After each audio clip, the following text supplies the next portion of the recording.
Join us and help us continue to support the many talented people of our community. Learn how to get your business highlighted on La Crosse Local. Go to lacrosselocal.com and click on Advertise. Join us at the La Crosse Winter Roots Festival, Saturday, February 11th at the La Crosse Center. We'll celebrate Wisconsin favorites in music, cuisine, local beer, and spirits. Grab tickets at lacrosselocal.com. We connect with the one, the only Pat McCurdy. We chat earliest memories of music, picking up the guitar, influences like Randy Newman, his unique mashup style, his new single, Come Home, the lyrics of his infamous Sex and Beer anthem, and what people can expect at his upcoming show at the Alpine Inn. You can find more conversations, food reviews, live music, and events on our website, lacrosselocal.com. I'm Amy. And I'm Brent. And this is La Crosse Local. Mark Antony looked down on Caesar's body.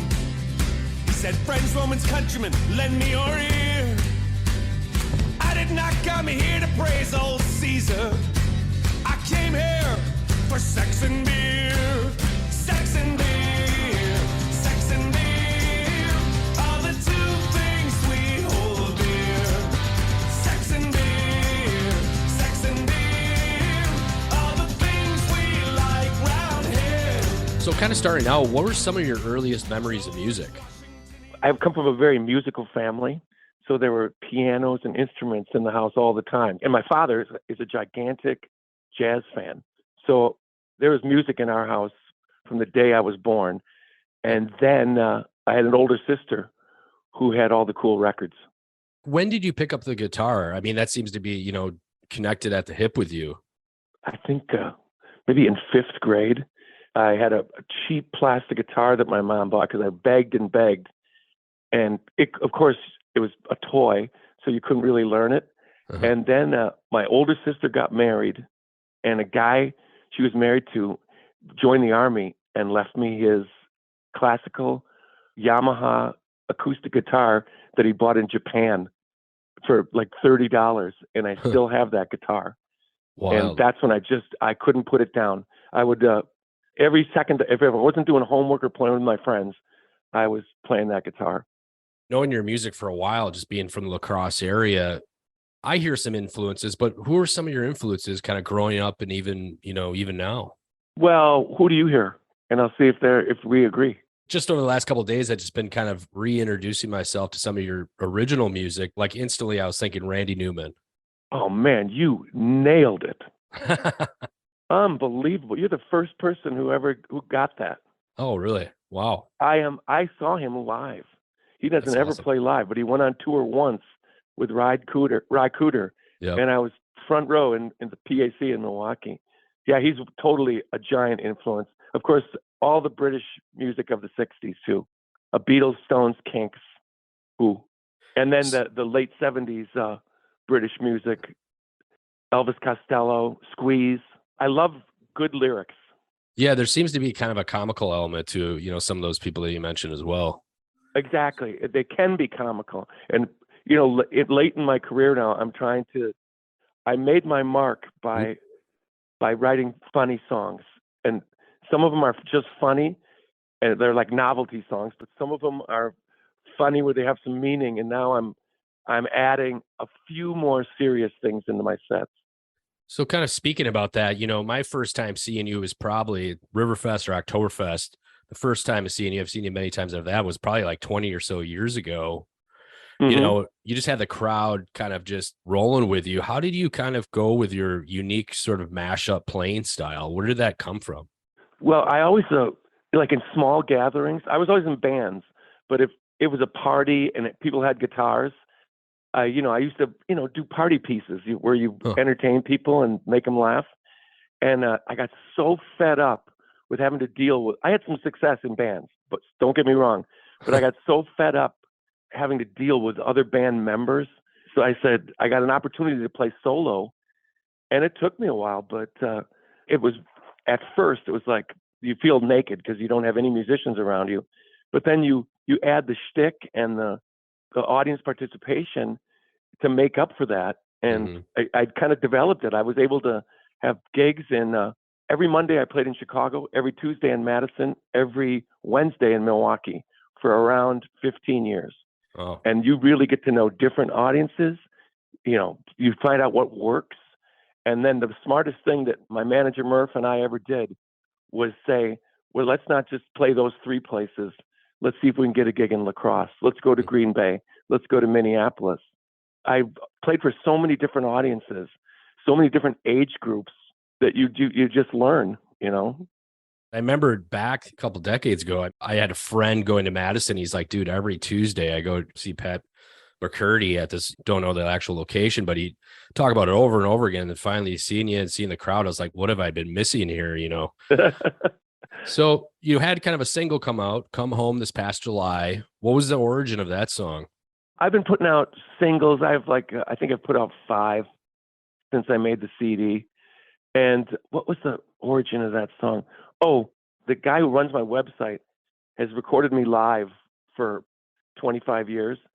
And you can go to it and hear live performances of every show he recorded. Huh. And I saw this song, Come Home, and I didn't remember it. And I listened to it and I thought, oh, this is pretty good. And then I've been listening to a lot of ELO. Okay. And I thought, they have such a summery sound.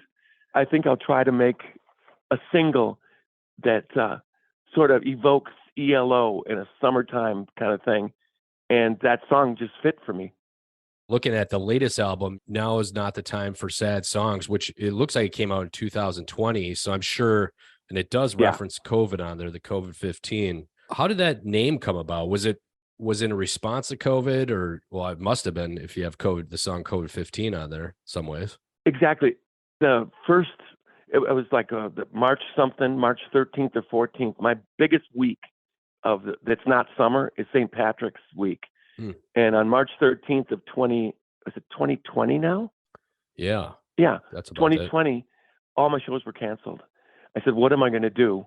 And a guy said, go on Facebook. And that Friday night, 3 days later, we did a show and we had 1,100 computers the first night because people were like so scared and what's going to happen. And then because that was the subject on everyone's mind, I started writing these songs, kind of funny, topical COVID songs. And Now Is Not the Time for Sad Songs. It was like the second or third week. Because I thought, people were leaving me messages. This is really cheering us up. So I said, well, yeah, I'm not going to do sad songs now. So that came naturally. And then the COVID songs were just, a lot of them was what was going on the weeks I was playing. Because I promised I would write a new song every week for the virtual shows. And then I put those together with some other songs and put out that CD at the end of that year. You kind of referenced it, earlier when we were talking about just kind of your original music and kind of changing it up and kind of even playing those live more. How has your writing style changed since even songs like Sex and Beer? Has it changed a lot? Is it just the humor aspect of it, or? I think that's like a novelty, goofy song, but I also think I'm kind of proud of it, and I never get sick of singing it because the lyrics, what I wanted to do was make up an anthem that referenced Dostoevsky. Huh. You know what I mean? That had historical references. So it wasn't like a stupid let's drink beer and have sex song, but that's what it sounds like with the chorus. Shakespeare gave us Hamlet and King Lear. Dostoevsky gave us crime and punishment. Now who the hell is gonna give us sex and beer? Sex and beer. And the origin of that song is my sound man and I, on the way home from gigs, used to listen to the BBC World News, and they would always have religious guys come on. And a guy came on and said, St. Paul, in his letter to the Ephesians, said, and I thought, boy, that would be a funny line, funny first line for a song, and then just take it in a completely different direction. And that's where that idea came from. And I made that song up, and 2 days later, I was playing it at a show. So I don't consider that one to be as stupid as some of the other ones I've written. So you have a show coming up at the Alpine Inn, December 2nd. It's called, officially titled, I think, Pat's Ugly Sweater Party with the La Crosse area Pat heads. So, oh yeah, I know what to expect, but what can people expect if they've never been to one of your shows, or have they changed? Oh, they have not changed. They're better. Yeah. That's how they've changed. They're just getting better every day. I just played Oktoberfest, and it was pretty amazing. Yeah. So it'll be a scaled down Oktoberfest. Nice. I'm going to play as many songs as I'm not going to, mess around too much with routines and stuff. Lately, I've been doing at least 15 songs every set. So there'll be a lot of music at the Alpine Inn and a lot of ugly sweaters. Of course. What's coming up for you? Is there anything you're excited about that's coming down the road? I think I want to make another album. It's kind of been on my mind almost pretty much all day, every day. Huh. I'm just writing songs and arranging them in my head. So I think that's what I want to do, because we slow down November, December, and January, and then it starts picking up again. But also in January and February, I'll be doing a virtual show every week. Nice. So I don't have to leave the house when it's cold and wintry.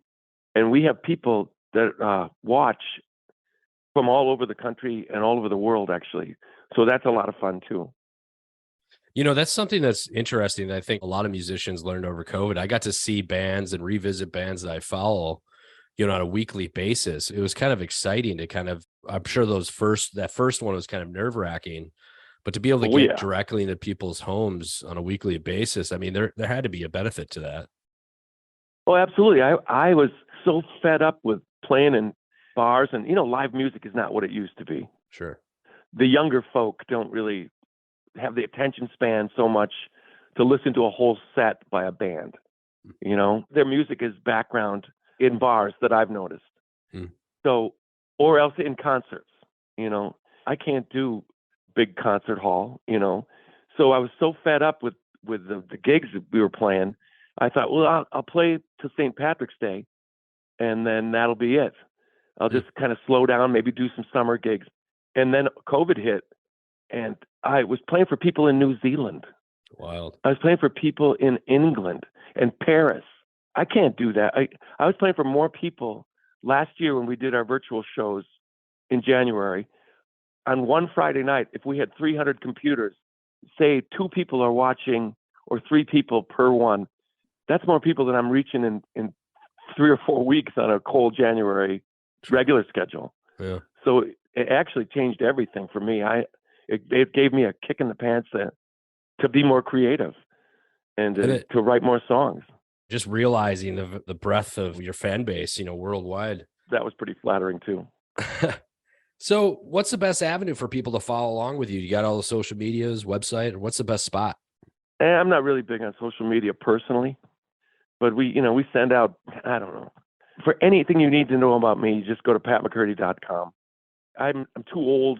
I feel too old to keep up with Instagram and all that stuff. I have all that, but the best thing to do is just go to patmccurdy.com. Where is he playing, or what's he doing? Well, thanks for chatting. I appreciate it. I'm old school. Oh man, I am so impressed with you, Brent. Yeah. Yeah, the Randy Newman thing. I'll remember that for a while.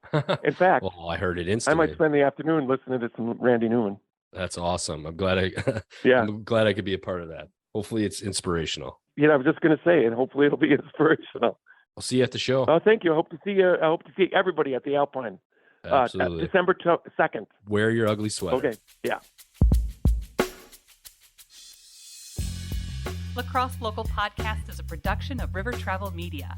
Do you have an interview idea you'd like to share with us? Message us on Facebook at Lacrosse Local. Find out more about us at lacrosselocal.com, and you can subscribe to the Lacrosse Local Podcast on your favorite podcast app. If you like us, rate us 5 stars. We appreciate it.